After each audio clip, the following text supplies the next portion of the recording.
Bien bonjour et bienvenue à une autre revue très spéciale. Et aujourd'hui, nous avons le Transformers Bumblebee Cyberverse Adventure Soundwave. Donc, c'est une autre vague de la série Cyberverse. Une émission plus pour enfants sur Internet que j'écoute pas vraiment. Mais c'est Soundwave, donc il a fallu que je me le procure. Alors, nous voici. Alors, ouais, on a celui-ci qui est quand même assez difficile à trouver, je trouve. Ça fait longtemps qu'il est sorti, puis ben, c'est juste tout récemment que j'ai été capable de mettre la main dessus. Alors, mais ouais. Donc, on a la boîte ici, rien d'extraordinaire. Sur le côté, on a une belle vue de Soundwave en mode robot cartoon. En arrière, on a les photos de promotion. 16 étapes, ouais, ok, c'est très. Comment dire, c'est très petit. C'est très simple comme transformation, mais encore là, ce sont des joueurs plus destinés à un auditoire plus jeune, donc 6 ans et plus. Et ça reste que c'est Soundwave, alors je me l'ai procuré pareil. Donc on ouvre ici la boîte. À l'intérieur, on a ici à l'intérieur instructions. Plus rien dans la boîte, on jette. Truc Lego, on s'en fout. Instructions, comme je vous dis, instructions très faciles, 16 étapes. On a ici, on a une transformation de Laserbeak. On a ici 10 étapes de transformation. De l'autre côté, on a 6 autres étapes pour en faire 16. Et ici, on nous montre comment utiliser les accessoires. Donc, ouais, c'est très simple. Et la transformation est très simple également. On sort ici Soundwave. On place, positionne. On met de côté. On commence par les accessoires. Alors, on a un truc de laser. On a la cassette Laserbeak. Et on a son canon. Donc, on jette. Alors, on a son petit canon à l'épaule ici. Alors, rien de très particulier, c'est juste un bout de plastique, aucune gimmick. On a une poignée ici pour si on veut le faire tenir dans ses mains, ou le tab ici si on veut le mettre à son épaule. On a un petit picot ici, un petit peg de 5 mm que l'on peut rajouter, le petit effet laser. Donc, on a un petit Sound Blaster ici. Pas vraiment mon fort, je tripe vraiment pas sur les trucs, les gimmicks laser translucide. Alors, ouais, ça vient pas me chercher tant que ça, mais on a un beau petit détail ici du Soundwave, un peu comme sur ses épaules ici. Donc, quand même cool. Mais ouais, je suis pas un fan de ça. Comme je dis, on peut lui mettre dans ses mains sans problème. Mais ouais, c'est ton canon d'épaule. Alors, ça va à l'épaule. On peut le mettre sur le peg qui est juste ici. On vient brancher, voilà. Donc, on a Soundwave avec son canon à l'épaule iconique. Et on a la petite cassette de Laserbeak, qui est quand même vraiment bien. C'est très simplifié. Encore là, c'est Cyberverse. Alors, ouais, en dessous, c'est quand même bien. Pour la transformer, on vient flipper ça ici vers le bas. Comme ça fait ses papates.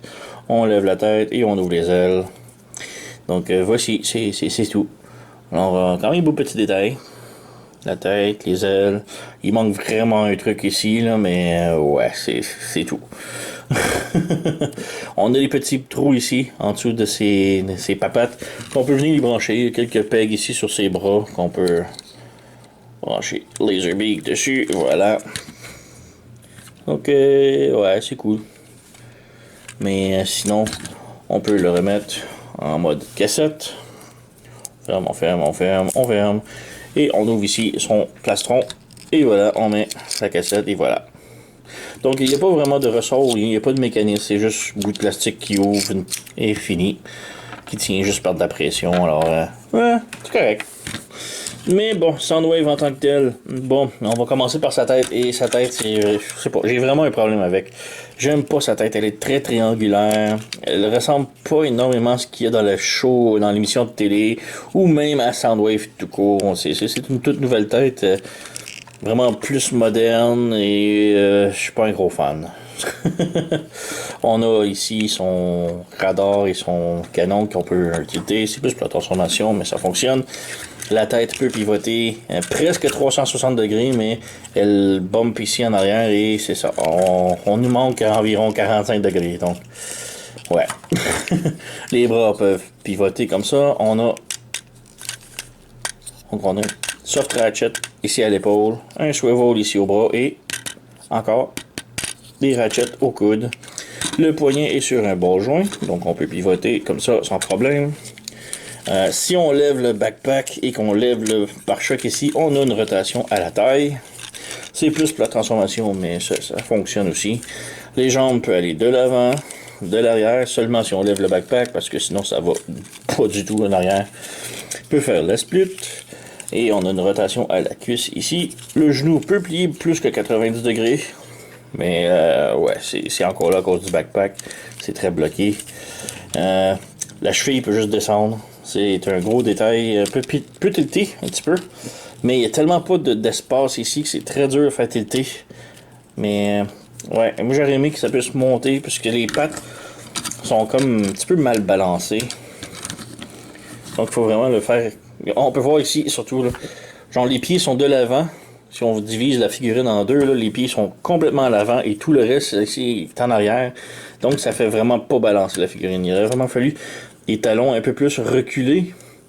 C'est dommage. Ou ben donc que la cheville puisse monter un petit peu plus haut pour le faire pencher plus vers l'avant. Ouais, mais bon, ça passe. Alors, ouais, on a Soundwave ici. Je vais la petite caméra un petit peu pour qu'on puisse mieux voir. On a l'ancienne version de Soundwave ici, de Cyberverse, la première saison. Alors, ouais, comme c'est lui que je dis, la tête là, est vraiment une grosse différence. Je préfère vraiment plus cette tête-là que celle-ci. Alors, ouais, bon, dommage. Mais bon. Yeah. Et autre petite comparaison ici, on a Hoist de Earthrise. Alors, ce sont tous des Deluxe. Alors, on a quand même plus ou moins la même taille, ces deux-là. Même si lui, c'est un gros Deluxe. Il est plus ou moins la même taille. Bon, lui, il est plus petit, mais il est plus de taille avec les autres Deluxe de la ligne normale. Voilà. Voilà. Et on peut passer maintenant à la transformation. Donc, transformation très simple, comme j'ai dit. On vient ici, on ferme les poignets à l'intérieur des bras. Poignets à l'intérieur des bras. On les met bien droits. Comme ça. On les ramène vers le bas, l'arrière, comme ça. On lève ici le panneau avec les canons. On lève les petites portières ici. On vient lever le backpack ici. Et on vient le mettre par-dessus sa tête. Complètement. Comme ça. On vient fermer les panneaux ici à l'intérieur. Comme ça. Et là, on ramène le bras ici, on pivote pour que le picot ici soit sur le côté, comme ça, et les autres picots soient sur le dessus. Maintenant, on a le petit tab ici, un petit trou dans le poignet, qui va venir se brancher à l'intérieur ici. Donc, on vient ici lever, on vient le brancher, voilà, comme ça. Même chose de l'autre côté.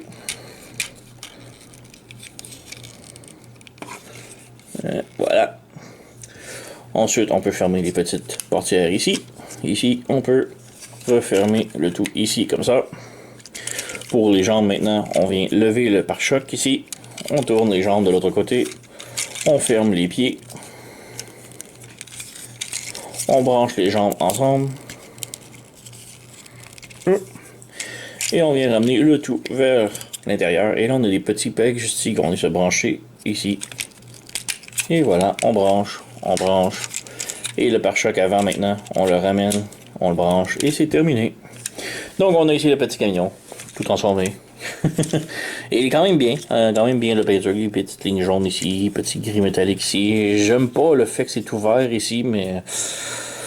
Ok, il voulait sauver du plastique, c'est Hasbro, on les connaît. On a les petites vitres ici, noires. Le pare-choc, on peut toujours... le hood, on peut toujours l'ouvrir ici et avoir accès à Laserbeak. J'aurais aimé avoir les fenêtres peinturées noires sur le côté, mais bon. Le gros problème, c'est qu'en mode camion, Hasbro ne comprend pas que quand le véhicule finit là, eux autres, ils disent, oui, mais il reste tout l'espace en dessous qui peut rouler, qu'on peut couvrir. Ils font tout le temps ça avec tous les camions et ça m'irrite tellement. Ça devrait finir à la carrosserie et non pas aux roues. Eux autres, ils disent, ben, il reste encore 2 mm qu'on peut se servir avant qu'il touche à terre.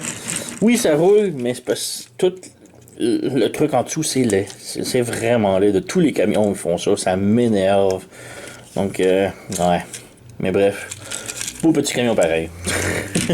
Petite comparaison maintenant avec ses amis. Donc, comparaison ici avec le Soundwave de l'ancienne version Cyberverse ici. Donc, on peut voir que l'ancienne est un petit peu plus aérodynamique, un peu plus slim. Mais ouais. Et on a ici le Hoist de Earthrise. Alors, tous des camions de semblable taille. Semblable robot de taille aussi. Mais oui, on voit vraiment le problème que je mentionnais ici, là, que le camion devrait comme finir à la carrosserie et être...